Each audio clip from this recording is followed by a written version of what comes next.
దర్శిలో మీ వ్యాపారం కోసం విశాలమైన స్థలం కావాలా? అద్దెకు లేదా లీజుకు సిద్ధంగా ఉన్న 11,000 చదరపు అడుగుల ప్రాంగణం. గుంటక సుబ్బారావు గారి గోడౌన్స్, గోదాములు, ఫుడ్ ప్రాసెసింగ్ యూనిట్లు, పరిశ్రమలు, పప్పు మిల్లులు లేదా ఫంక్షన్ హాలుకు అనువైనది. నీటి సౌకర్యం, 3 ఫేజ్ విద్యుత్, విశాలమైన షెడ్లు, అదనపు ఖాళీ స్థలం మరియు పూర్తి భద్రత అందుబాటులో ఉన్నాయి. మీనాక్షి హాస్పిటల్ దగ్గర పెట్రోల్ బంక్ ఎదురుగా పొదిలి రోడ్, దర్శి. అద్దె చర్చించదగినది.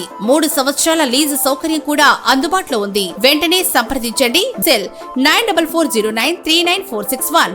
దర్శి పట్టణంలోని పొదిల్ రోడ్డు వైపు డిఎస్పీ కార్యాలయమునకు అతి సమీపంలో సాగర్ జలాల మేజర్ కాలువ పట్టణంలోని ప్రధాన డ్రైనేజ్ కాలువగా మారిపోవడంతో మురుగునీరు ముందుకు ప్రవహించక దుర్వాసన భరితంగా తయారై ప్రజలకు ఇబ్బందికరంగా కొన్నేళ్ల నుంచి కొనసాగుతుంది. ఈ మేజర్ కాలువలో పరిసర గృహాల్లో వాడుక నీరు చేరుకోవడంతో నీరు ముందుకు సాగక మురుగునీటి కుంటవలే తయారై దోమల ఉత్పత్తి కేంద్రం వలె కనిపిస్తుంది. ప్రస్తుతం చౌటపాలెం రోడ్లో నిర్మించిన డ్రైనేజ్ కాలువ వలె ఈ మేజర్ కాలువకు ఇరువైపులా డ్రైనేజ్ కాలువలు నిర్మిస్తే ఎంతో మంచి పరిణామమే అవుతుంది. మరి